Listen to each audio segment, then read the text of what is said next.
Do you see me now?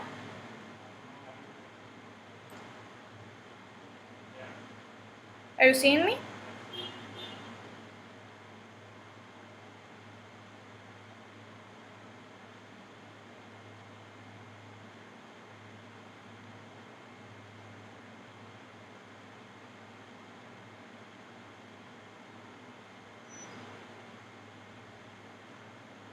There. Hi. I'm so sorry for the delay. I was happening for technical problems here. The interface of the YouTube has been changed a lot, and I got loose with the link. So I'm really sorry for the inconvenience. But hi, welcome to all of you. I'm so glad you are here. And today we will talk about the Egyptian temples and the first two temples that are part of our course of the Alien Codes, the Starseed Fellowship. And we will talk about the magic of these temples, how does these temples work in our life. So thank you so much, Giovanna, for your patience. So, okay, I will just share a presentation here with you so I can explain you better about the temples. I don't know if right now you're seeing it.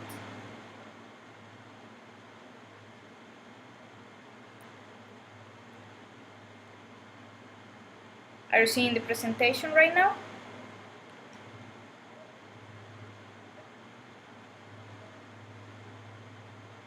I think it's a little delaying, but there. So, as I am telling you, today we will talk about the Egyptian temples and the importance of that in our lives. Because the first of all is that we consider that these Egyptian gods and goddesses, they were the ancient aliens, and they were bringing us a lot of wisdom to our lives, to our societies, to our civilizations. They bring to humanity their civilization, and they taught us a lot of things for our evolution and our lives.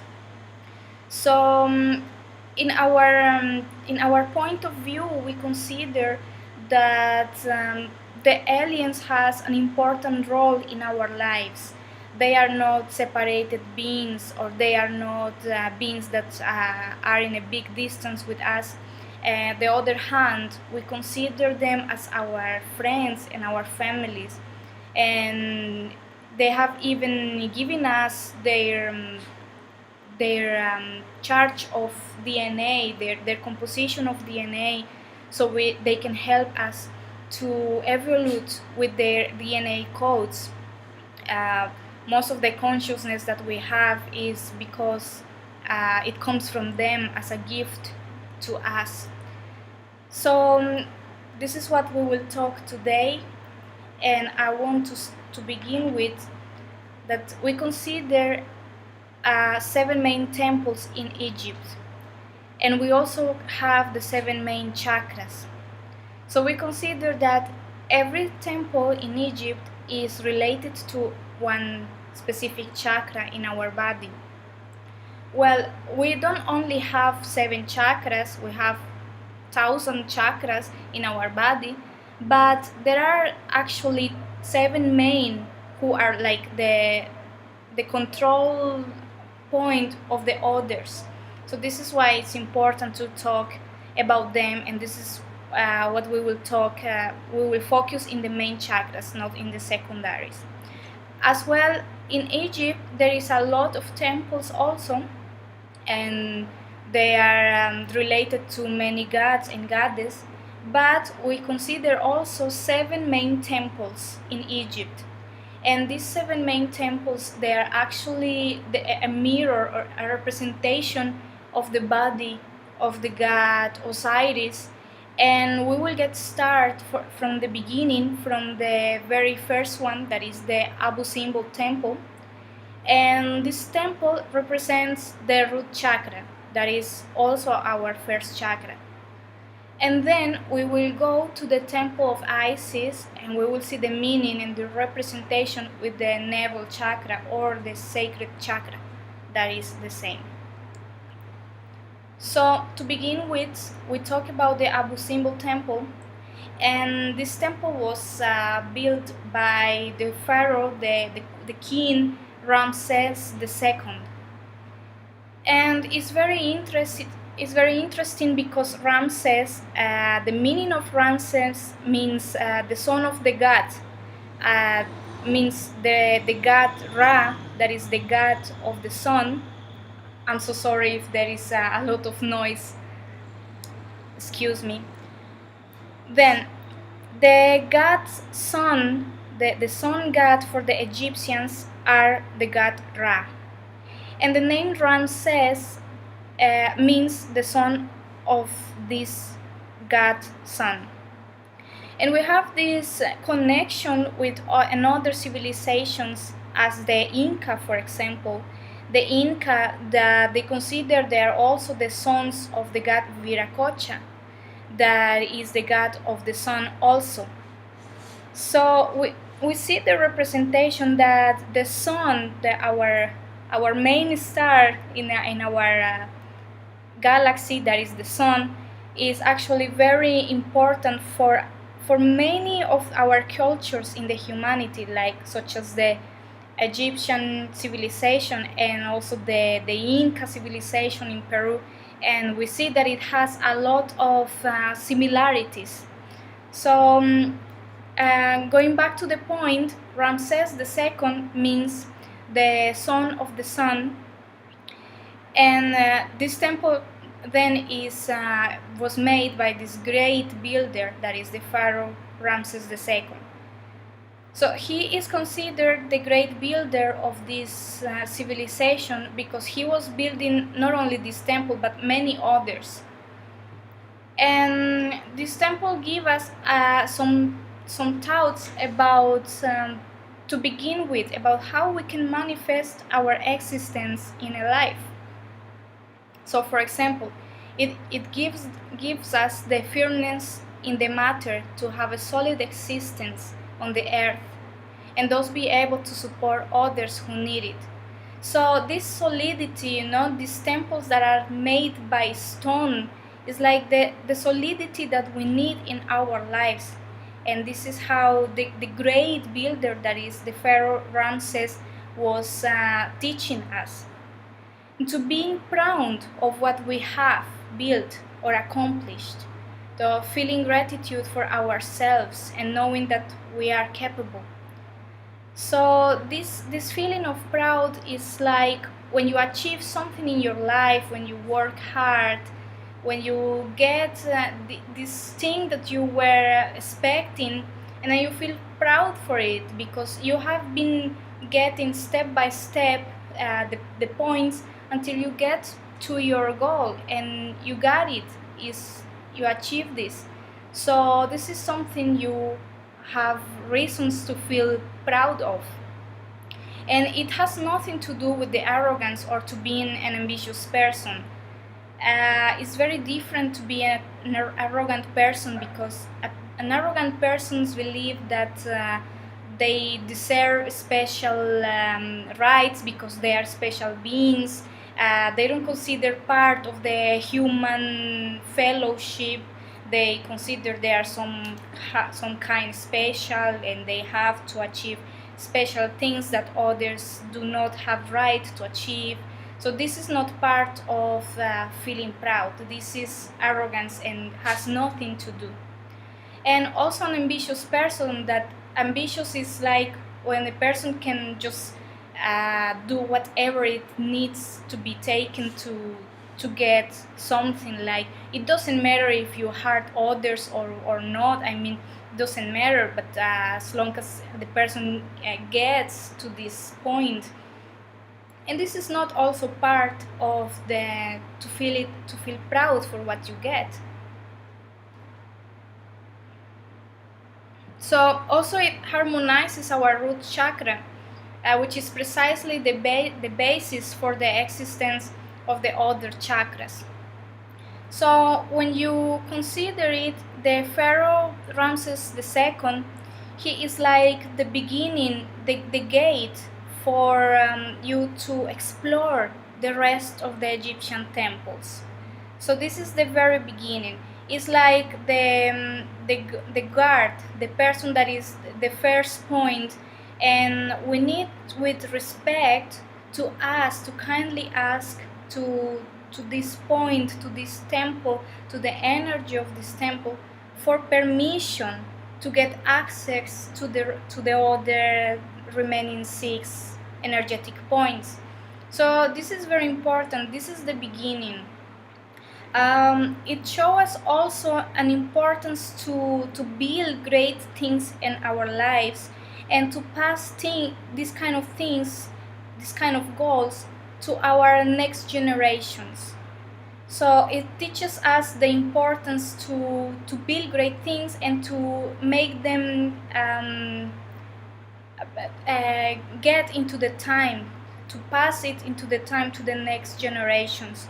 So this is how the Egyptian civilization was built, because of the ancestors were working hard, the pharaohs, the kings, the queens were working hard to achieve certain things to pass to the next generations and so on. So this is important in our life, to achieve this first, at the very beginning of the existence, that is a material thing. And it's weird to say that, because we talk about spirituality, we talk about Reiki and energies and aliens, and it doesn't have much to do, apparently doesn't have much to do with materialism and these things, but actually it has, because we have a series of steps to get the manifestation into our lives. So, for example, when we study astrology, as I do, I studied the astrology, and you understand that there is a lot of planets out in the universe, and every planet represents something in our life. And you see, for example, Mercury represents the mind, Venus represents the feelings of the person. So we have a different planet for a different aspect in our life. And the same happens with the planet Saturn, that the planet Saturn is like most considered for many astrologers as the devil of the astrology. It's like the bad guy, the hard guy, the hard boss, and it's a hard aspect in the life of a person. But when you study deeply the astrology, you understand that the presence of this planet Saturn is really important and is crucial for us to manifestate our existence, to manifest our existence in the planet. Without Saturn, we cannot materialize the energy. So we cannot have a physical body, we cannot have things, and this is the importance to have it in the planet, to have this manifestation of the material in the planet, in order to get into this third dimension. Because in this third dimension we come in this third dimension for learning a lot of things in our lives, and that is why it's crucial, this point of materialism in our lives. This is the very beginning, and this is the representation also of the root chakra. So without a balanced root chakra, that is the root, we cannot go ahead with the next chakras. I mean, you can even have clairvoyance, you can talk with the spirits and everything. I mean, you can have it, of course, but if you don't have in balance the lower chakras, I mean, there is something missed in your existence. So we need to balance all of them, and this is the very beginning. This is what the Abu Simbel temple teaches us. And this is the representation of the beginning of the journey. in our experience with Egypt and the temples of Egypt. So, so just to have in mind. When you perform a guided meditation to get in touch, to connect with this temple, you will automatically get all these energetic codes in your life. And even if it's unconsciousness, you will start personify them. They will start fit in your life. And every time you like have a expansion of consciousness, you have like a quantum leap. When you remember that you were taking this information from somewhere, then you suddenly remember you were taking this information or this code from the Egyptian temple of Abu Simbel, for example. So there is this power, these places of power that give us all this energetic information and these codes in our lives that slowly we will be integrating in our lives. So this is amazing.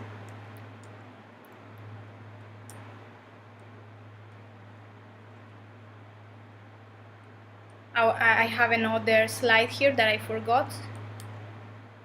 Yeah, I have a second slide about the Abu Simbel temple. It balances our relationship with the material world on earth. It alludes to the father figure. So it's like that. It's like everything is connected. Every single civilization and culture is connected. And for example, in the shamanism, we learn that we have this Pachamama, but we also have we have the Mother Earth, but we also have the Father Heaven. So it's these two dualities, the feminine and the masculine. So we have the Mother and the Father. We need both energies in order to get existence in our lives. And the very first energy that needs to manifestate is actually the Saturn energy, this father who is ruling us in our lives, and is also related as the way we work in this planet. So this is the importance. When you understand, for example, when you have problems at your work, or you haven't figured out yet what kind of work you want to do, you don't feel completely happy in your work. So when you have this kind of troubles in your work, it means you have an imbalance with your father figure, and that means also there is an imbalance in the root chakra.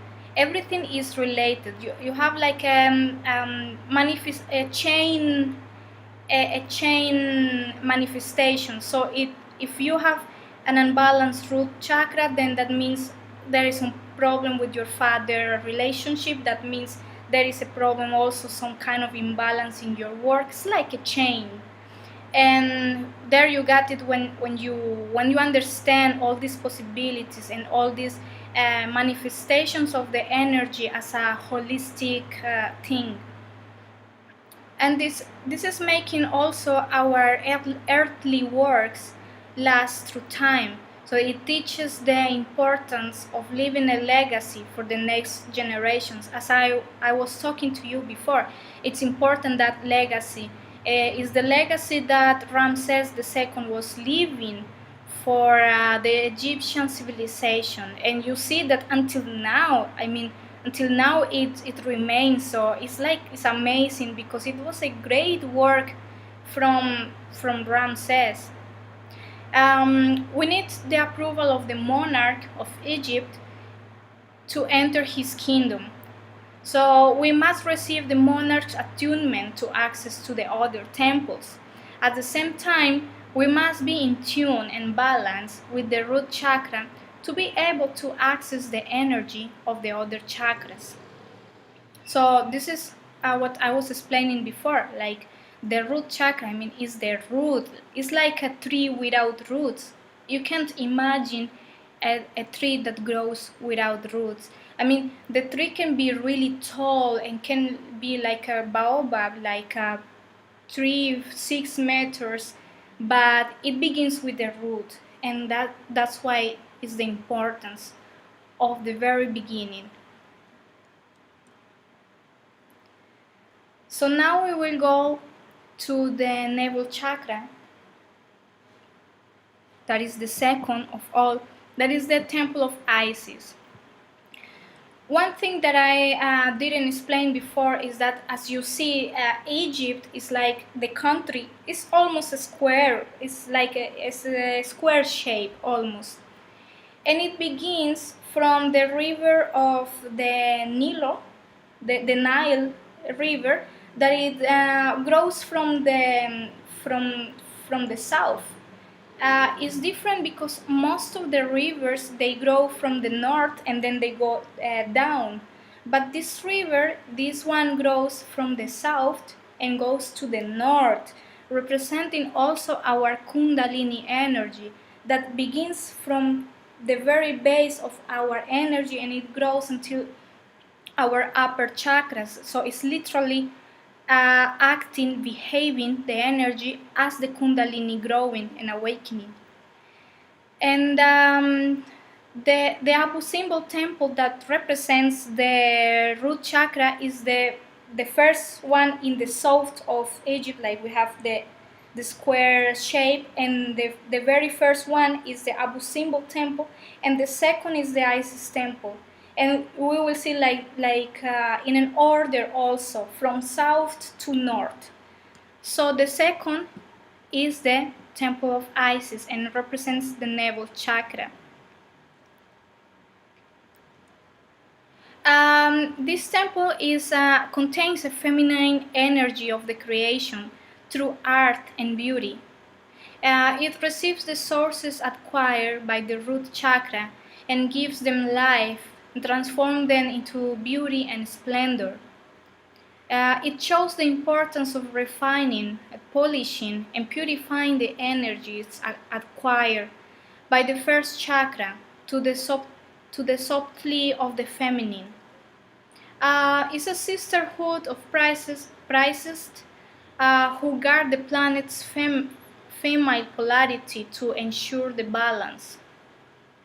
It teaches us to give ourselves with love to the universe and all its manifested creatures. So here we see that all this raw energy, the energy that was coming from the root chakra, from this great father who was the builder, but still the buildings were like raw, were like as a man building. This second temple, that is the Isis temple, you see that this raw and man energy becomes subtle, it becomes polished, it becomes refining as the feminine. When the feminine is the energy that is responsible for represent the beauty and the splendor. So it takes the raw energy and it transforms to art and beauty. And this is what happens in this temple of Isis. So it also represents an energy of transmutation because it transmutes the raw energy to something as more subtle. So it also contains a lot of magic inside.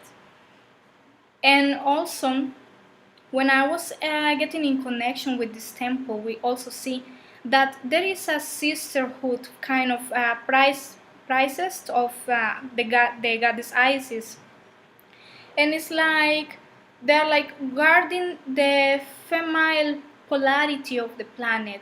As you can see right now, it's actually growing, this subject in our reality, in our society, because it has been really chauvinist, a very chauvinist society where the man is like strong, where this energy of the masculine, the man is like the stronger one, and the woman is like doesn't have much voice and these things. So it's like getting in an imbalance. But right now we are seeing that this polarity is getting strong, and this is happening. We study the Egyptian goddess, we believe in this energy that this sisterhood has been responsible for keep this feminine, this female polarity safe in the planet somehow. And right now, this is actually showing into our reality. We are seeing more this female polarity getting empowered and is more manifesting right now in our lives. So we see that now the female voice is getting more power into our society, and this is really crucial and important to have the balance in our society. So this is how we consider this temple of Isis as the beauty and the art. And again, is our navel chakra. It represents our navel chakra, the other sacred chakra. That is the next one of the root chakras. Is 1 point up of the root chakra. And we also see that it's an important point, for example, for the woman to materialize things. You see that for example, when a woman is pregnant, this chakra is overworking. It's like working too much, because it's a chakra that, in the case of the woman's, is responsible for the manifestation of the material. Is materializing the energies. So it starts from the very beginning, from a water womb that is all full of darkness and water, into something more consistent, that is a child. So this is the energy of the magic, how it transforms this raw energy into the beauty and the splendor. So just to show a short video, this is how then we get initiated into, we take initiation into this journey to Egypt, starting from the Abu Simbel, from the root chakra, and going to the navel chakra representing the goddess Isis, and so on. We will see later in a second part of the live stream that we have more chakras to check, more 5 remaining chakras to check. And it's also amazing, their energies, every code that you take from them when you meditate with these temples. When you get this connection into your life, then you get slowly to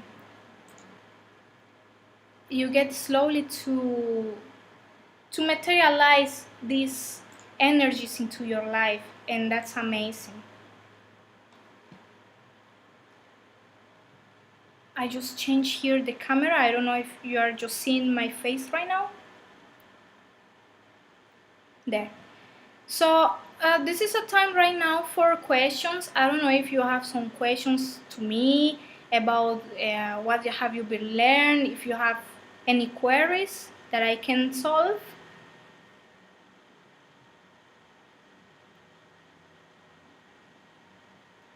I know the video is a little in a delay, but if you have any queries for me.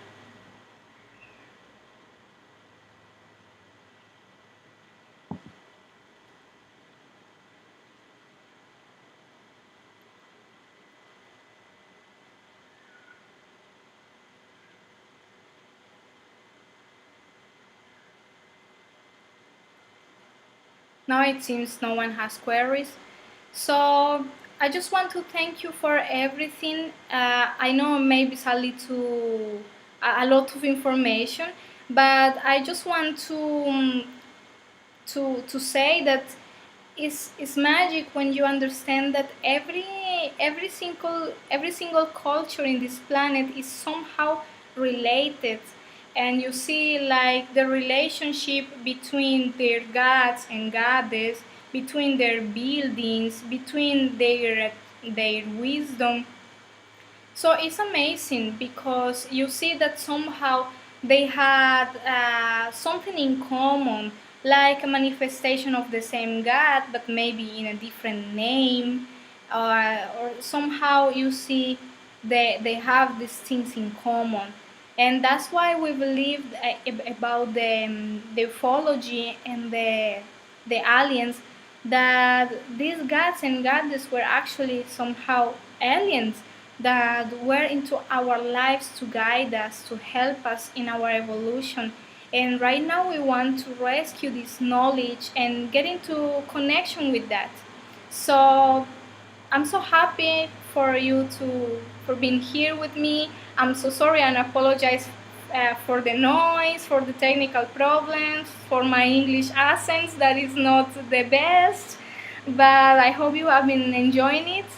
And I will prepare a second part so we can talk about the 5 remaining chakras and temples of Egypt, and we can get more wisdom and more knowledge of that. So thank you so much for being here with me, and I see you in the next video. Thank you. Have a great night.